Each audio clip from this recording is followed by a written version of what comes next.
prayer, please. Thank you, Governor. I invite you to join with me as I pray.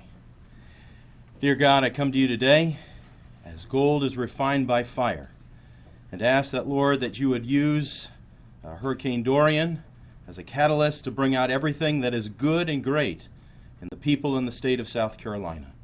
I thank you for Team South Carolina, as led by Governor McMaster, and pray and ask your blessing and your wisdom on them as they lead and support us in these things. For I humbly ask it in the name of Christ. Amen. Amen. Thank you, Governor. Thanks, sir. Well, as you know, Hurricane Dorian is now a Category 2 hurricane with sustained winds of over 110 miles an hour. The entire coast of South Carolina is either under a hurricane watch or a hurricane warning. South Carolina is still in the path of what is a very destructive and deadly storm. As you've seen, the current forecast shows sustained hurricane winds coming our way. Now what that means, sustained hurricane winds are not gusts, but winds of 75 miles an hour or more. That's demonstrated in the red color there on that chart. Those are sustained winds. And that will be, as you can see, only 4 or 5, maybe 6 miles off the coast of Charleston when it gets here, and should actually hit Georgetown and Horry counties if it keeps going in the direction in which it is predicted. But as you also know, these predictions some are exact and some are wrong, but that is the best estimate at this time. The gusts of wind, we have gusts above hurricane force gusts may reach farther inland than even the red showing on that chart there at this time. And they may go further inland and sustain tropical force winds. Those are winds of over 39 miles an hour, might even go even farther, and those are represented by the blue color that you see on that chart. To put this in perspective, last week I visited a dredge. It's the Texas dredge. You may have read about it. It's dredging the channel out and leading into the harbor in Charleston. And it was 5 or 6 miles out, and it would be within that red section on the chart there, that it is within the sustained 75 miles an hour.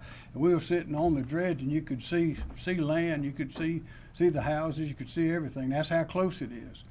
And I say again, one side of that red line is 75 and above, and 1 inch on the other side is 74, just under 75. And just a movement of a mile or two will make a huge difference. So we're urging everybody to be safe. Also, in addition to that, the storm surge, that is the water coming in. We're talking about wind, but the water, the storm surge, on top of already higher than usual tides that are forecast, are expected to be resulting from 6 to 10 inches of rainfall. All this creates the possibility of dramatic flooding in the low country, especially in Charleston, where the tide could rise to over 10 feet, 10.3 feet, it's estimated, which is about 5 feet higher than usual at regular high tide. So our message for today is this. This is a very serious storm, and a western shift, that is towards land, of just a few miles could bring enormous damage to our state. So we want everyone to heed the warnings, listen to the official instructions that are given, and we want to prepare for the worst, but of course, we want to pray for the best. So today, again, we repeat this message. If you are in the evacuation zones, in the 8 counties mentioned earlier along the coast, the time to leave is now. The lane reversal on I-26 is going very smoothly, and Secretary Christy Hall will provide more information about that in a moment. As for Highway 278 at Hilton Head, that reversal went smoothly as well, but we have ended that reversal as traffic is returned back to normal. If we need to re-implement the reversal on 278, we can do that very quickly. As for school and government closings, schools and state government offices will remain closed tomorrow That is Wednesday, September the 4th. They're closed today. This is Tuesday. They'll be closed tomorrow on Wednesday, September the 4th in the following counties, the same as we announced earlier and the same as in which they are closed today. And that is Jasper, Beaufort, Colleton, Charleston, Berkeley, Dorchester, Georgetown, and Horry. They will remain closed in those counties, those 8 counties, until further notice. There are no additional school or state government closings to announce at this time, and I'll now call on Adjutant General Joe McCarty. Thank you, Governor. The South Carolina National Guard has approximately 1,200 soldiers, airmen, and members of our State Guard currently deployed, helping to support the evacuation and the law enforcement mission. We're also looking to prepare ourselves for the reentry and recovery operations. We're looking to bring in some high water vehicles and some debris clearance teams to help in the necessary evacuations if that occurs. We're working with neighboring states of West Virginia and Kentucky to bring in additional aircraft that will be available to support aerial search and rescue if needed. We work with the State Fire Marshal Office there, with our South Carolina HART teams, our helicopter aquatic rescue teams. So we're bringing in 4 additional UH-60 Black Hawk helicopters to be available for that purpose. We're just monitoring the situation and looking to be prepared for whatever Hurricane Dorian brings. Thank you, Governor. John Quirello. Thank you, Governor. Like the Governor had mentioned, life-threatening storm surge and dangerous winds are expected along the South Carolina coast, regardless of the exact track of Dorian's center. Currently, again, Dorian has winds of 110 miles an hour. It's finally starting to pull away from the northern Bahamas. Speeds are only about 3 miles an hour, but it's no longer stationary. It's going to continue to lift northward off the Florida and Georgia coast through tomorrow. The Hurricane Center forecast has actually been very consistent for the past couple of days, showing the center of Dorian passing just off the South Carolina coast Wednesday night and Thursday as a dangerous hurricane. Dorian will be growing in size as it passes off the South Carolina coast, so even if the center stays just offshore, there will be significant impacts felt not only along the coast, but also extending inland as well.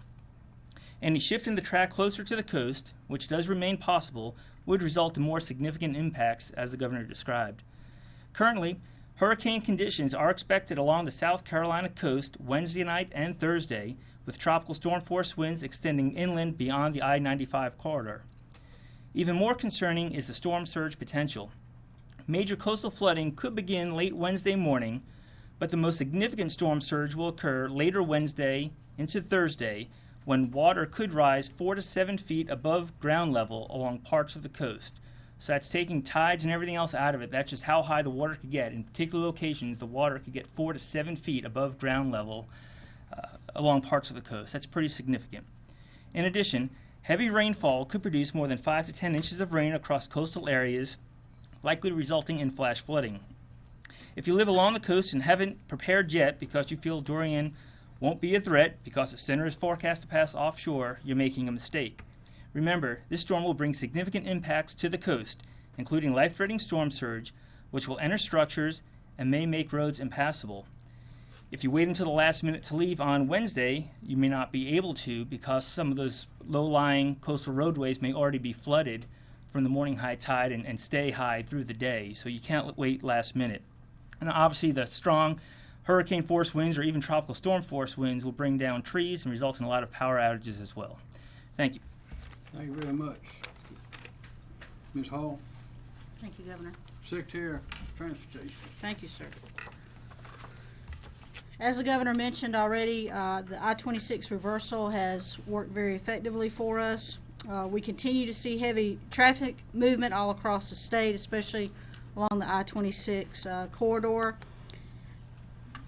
Director Smith briefed yesterday that the reversal was implemented about an hour and a half ahead of schedule yesterday, effective at 10:30 a.m.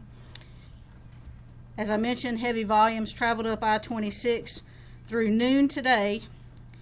The last data point that we checked, as of noon today, we continue to see elevated traffic numbers on I-26.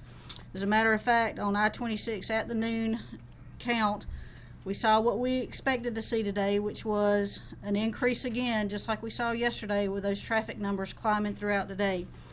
And based on our noontime count station, we were seeing 3,200 vehicles per hour traveling on I-26, which is well above normal capacity for that section of interstate.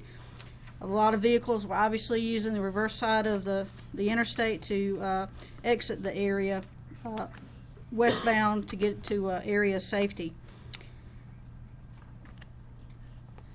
Since the evacuation order was put into place and we reversed traffic on I-26, we've had a total of 54,000 vehicles traveling westbound in the westbound direction. That's on both sides, including an 11,000 vehicle count on the reverse side by itself to try to get people out of the harm's way up I-26 westbound to safety.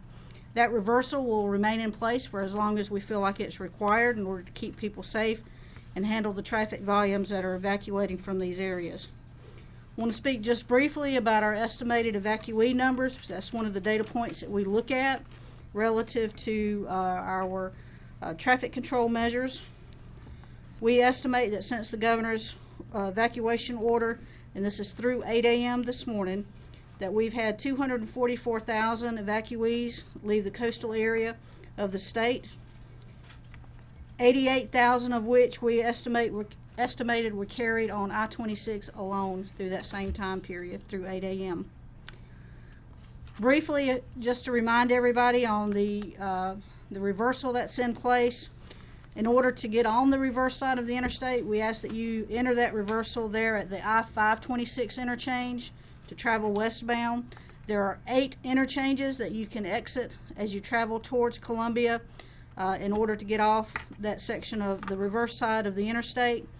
On the westbound side, in order to get on, if you're not going to ride on the reverse side of the interstate, there are multiple access points to get on I-26 westbound in the region, and that includes Ashley Phosphate, US 52, US 78 or Ladson exit, College Park Road, and US 17A.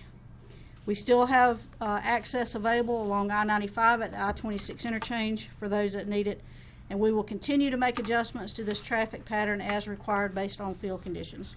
Thank you, Governor. Thank you, ma'am. Greg Smith, Department of Public Safety. Thank you, Governor. Our total law enforcement and National Guard staffing remains at 2,785. All local evacuation routes are operating very smoothly. And last, I just would like to ask the motoring public not to cross the median into the reverse lanes. Traffic pulling out of the median at a very slow speed while other traffic is approaching at interstate speed could be very, very dangerous. Please follow the instruction of officials during this evacuation period. Thank you, Governor. Thank you. Chief Keel, SLED. Good afternoon. State law enforcement, primarily SLED, DNR, and Triple P at this point. We continue to support the emergency traffic management unit with the evacuations. We'll continue to do that with the lane reversals until the evacuations are complete. DNR and SLED aircraft are available to assist in those lane reversals or any other law enforcement mission at this time. This morning we had 80 MPs from the South Carolina National Guard that joined our state law enforcement folks on the coast in the different conglomerates. They will be providing security for post-storm missions. We also have staff here, obviously, at the CEOP, and DNR began the river sweeps earlier this morning at 8 o'clock.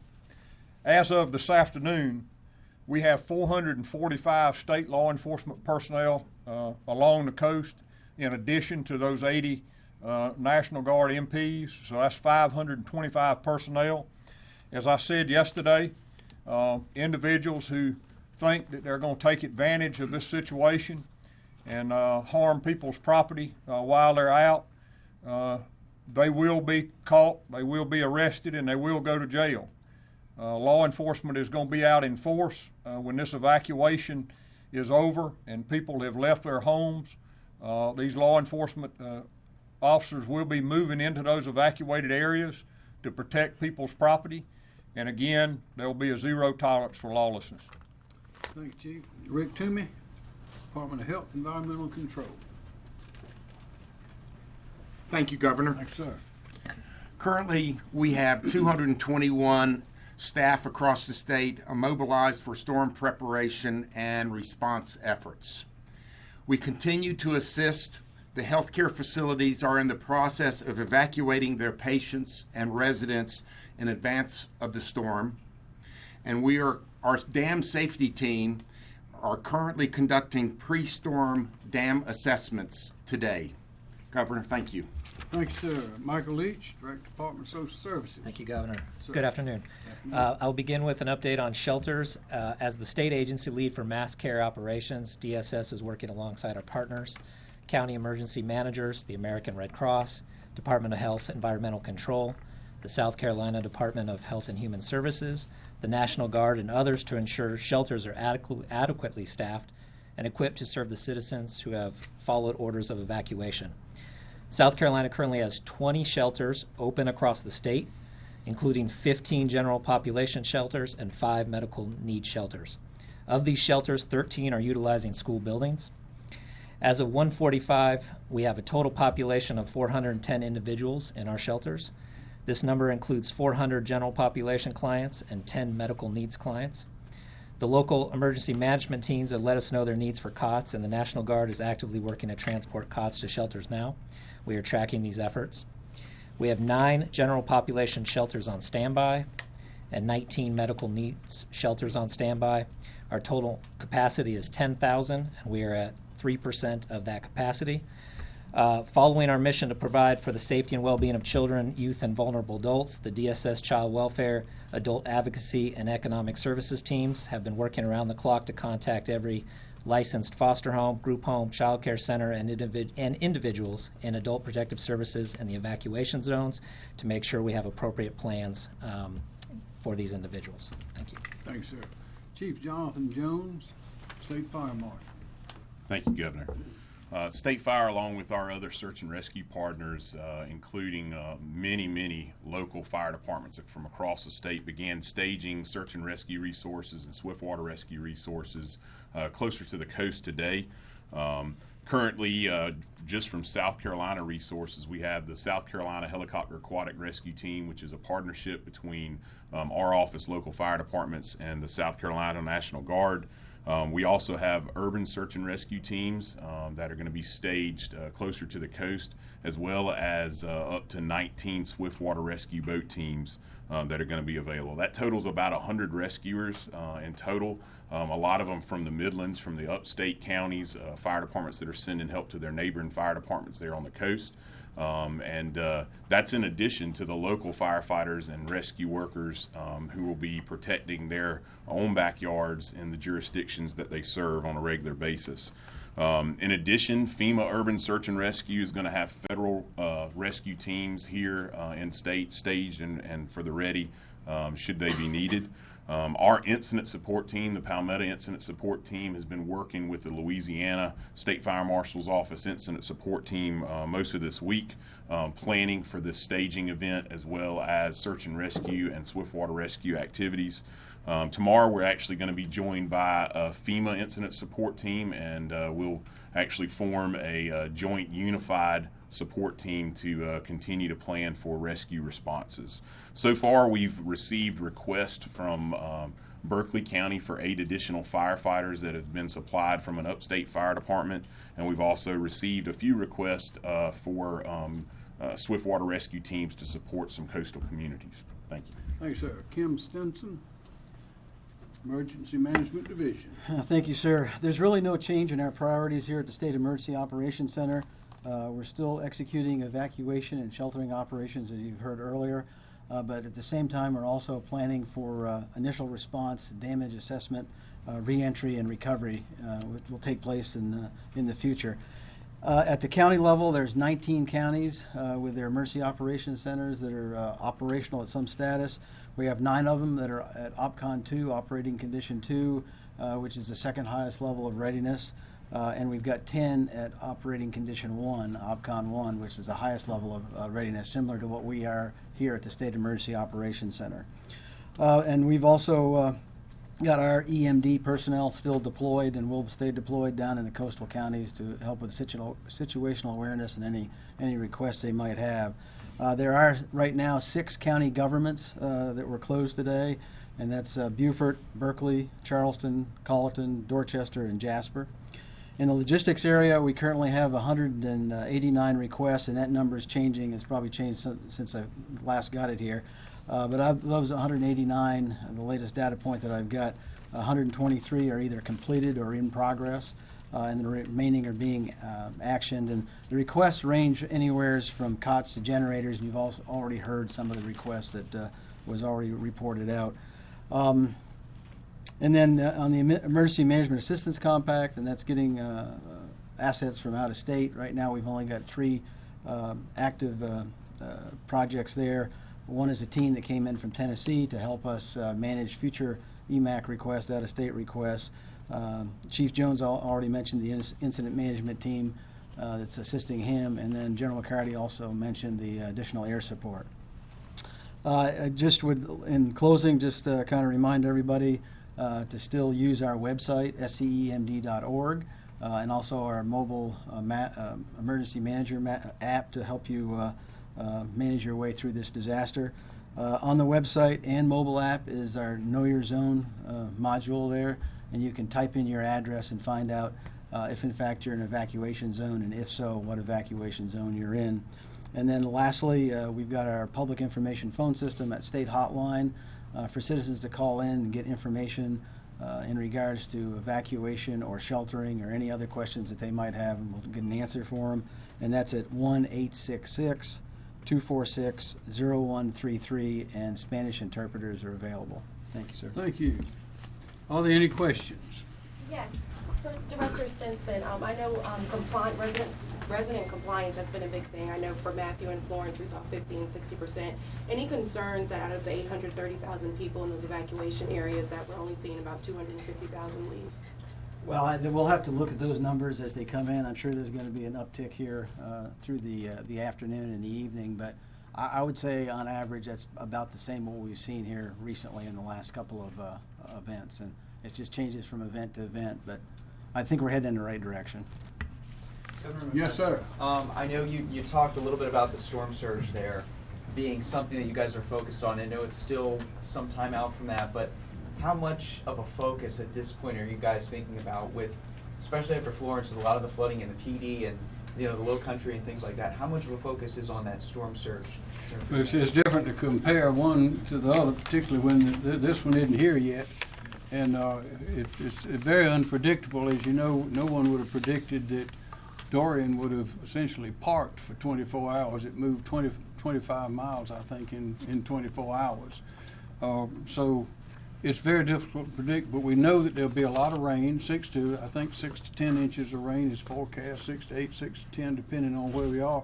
That'll land on shore or go into the rivers. That'll be coming to the ocean, and then of course the storm will be pushing the ocean in even above the high tide level. So we are confident that we will have a lot of flooding. We know that there are various maps that predict it, but we'll be able to predict it better when we get closer. But that's why you hear all this machinery and all people being moved into place is one of the things is we're going to need help with the flooding. We saw videos of people crossing the medians during the evacuation. Any idea how many people will be ticketed, or is there any more information about the enforcement? The median crossing has been very sporadic, but our message is the focus isn't on enforcement, the focus is on public safety. With 244,000 evacuated, but only 400 or so in shelters, do you think they're going to hotels, family in other parts of the state? Where do you think all these people are going if they're not in the shelters? Typically, that's what we see. A very small percentage of the total evacuated population will actually seek shelters. Historically, it's usually 5% or less. So, they'll go to family and friends, they'll, go to hotels. But I expect that there'll probably be an increase in the number of people sheltered as time goes on. Any guess? But as Director Leach mentioned earlier, we're prepared for it. We got capacity of about 10,000 if necessary, so we're prepared. Of the 244,000 who have left, any guess on what the breakdown is for tourists versus residents? Yes, on the 244 number, we have already factored in what we would consider normal Labor Day tourists leaving the area, and so this is outside of that outside of the tourist population. So we believe that out of the number, we're probably looking at maybe 10 to 15% of that being tourists. The rest of it is anticipated to be evacuees from the residential areas. Secretary Hall, can you talk about, for people planning to leave tonight, maybe those 8 exits on the reverse lanes that are open and why more aren't open? Can you explain how you decide which ones to open? Well, it's the decision on the which lanes are open on the reverse side is really to provide periodic, regular intervals for folks traveling on the reverse side to be able to get off to refuel, to take a rest break, or if their destination is somewhere other than Columbia, to give them those avenues and opportunities. With 8 interchange areas accessible on the reverse side, we believe that that provides ample opportunity for individuals to make their personal plans with regards to where their final destination is and how to get there. Also, while you're up there, I know you mentioned that we're seeing about 3,200 vehicles per hour, which is well above the normal capacity. What is the usual capacity for I-26? About 3,000 vehicles per hour is our planning number on capacity. And as I said earlier, at noon today, beginning at 9 today, we started seeing increased numbers on I-26. And then at noon today, we hit a number that would have exceeded traditional capacity available. So clearly the reversal is still needed today in order to ensure we didn't have gridlock on I-26 today. Governor McMaster, yes. I know you say this every year, but for people that may be experiencing this for the first time, can you please reiterate what will happen if they choose to stay in regards to emergency response? Well, they might not be able to get out after a while. The water gets too deep, or the wind's too bad, and the electric line's coming down. Some over 50 miles an hour, and you start losing electric lines. Some of them are newer and stronger, and some of them are underground. But when it becomes too dangerous for the rescuers to go in, then everybody's on their own. So to be safe, you need to leave those areas that have been declared for the evacuation. That's the only way to be safe. And right now, with the roads open, as been described, it's working smoothly. There's no trouble at all in getting out. There's plenty of gas and plenty of room to leave. And the best thing to do is to be safe. Don't be sorry. Be safe. Leave. You can always come back.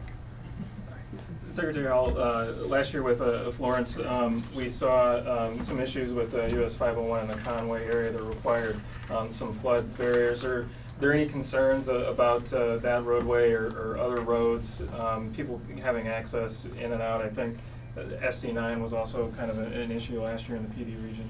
Well, as John Q described, we're starting to really turn our attention now towards storm surge and doing the analysis necessary to determine what protective measures need to be put into place early.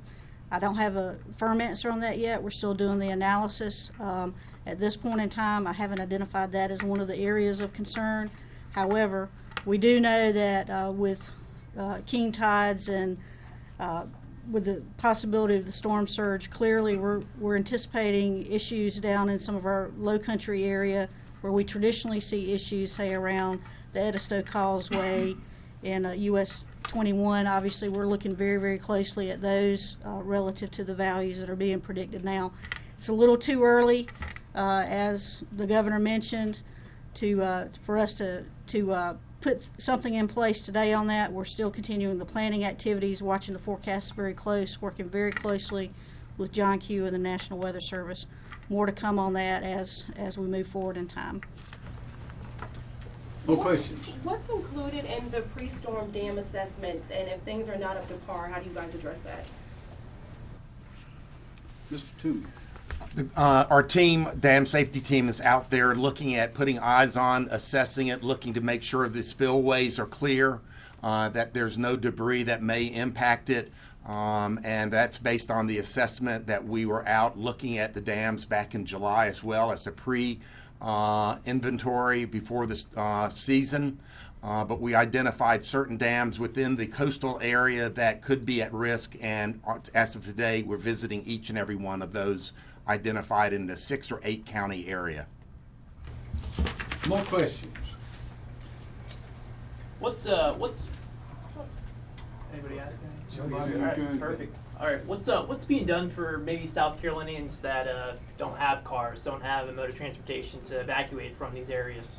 There are buses.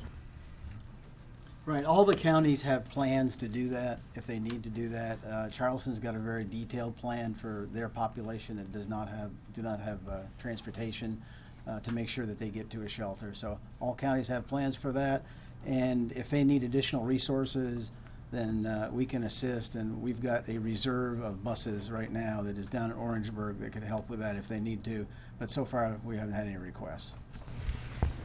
More questions? Yes, sir. Yeah, just one more. Secretary Hall, just a little bit of a follow-up with the 501 question that had happened there. I know, again, it's way too early to know for sure, but does the Department of Transportation feel that the sandbags, that may have been the most effective way to at least kind of cut down on the flooding last year, keeping those roadways open? Look, we used a lot of different innovative techniques last year in order to try to keep the various highways open. We actually used 3 different types of devices: the aqua dams, the sandbags as you described them, and then another concrete type device with plastic facing on it to try to hold back the water. All 3 of those devices proved successful for us. The good thing is that when we instituted the aqua dams last year in the Georgetown area, we actually bought and purchased those assets, so we have those stored and ready to go wherever we need them. We're ready to deploy them based on our analysis. So different circumstances are going to require different things, but the main message is that we're doing the analysis, and if and when we need those, we will have them pre-positioned and ready to go and in place in advance of any flooding issues. Governor, we've talked a lot about cruise ships along the coast. Have there been any delays to cargo going in and out of Charleston and other areas along the coast that you're concerned about? I know the Ports Authority is on top of that. I can report on that, yes, sir.